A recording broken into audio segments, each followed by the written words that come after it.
Nigeria's inflation has risen to 12.40%, which is its highest figure in 2 years after recording a 0.06% increase from the previous month. The rising inflationary figure, according to the National Bureau of Statistics, is influenced by the surge in food prices.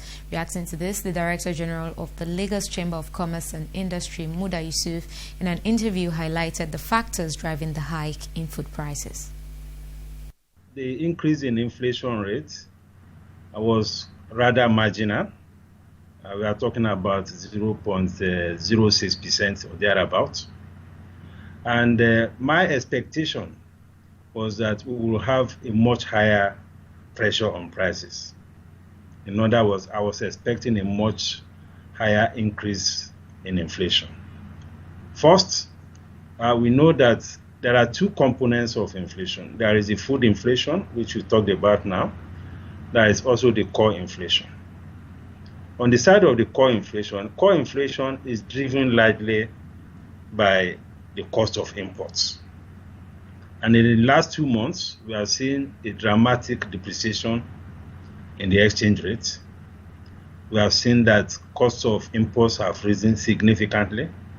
So I was expecting a much higher impact of the exchange rate depreciation on the cost of imported items. So I was expecting that the core inflation should have been much higher than what was reported in May.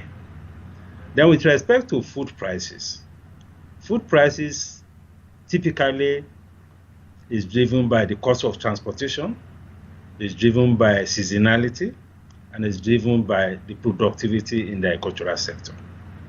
So anytime we have challenges in any of these variables affecting prices, either in terms of transportation, cost of transportation has been quite high, and those who are in the agricultural sector have always complained about that. Now, recently in the last 2 or 3 months, we have travel restrictions.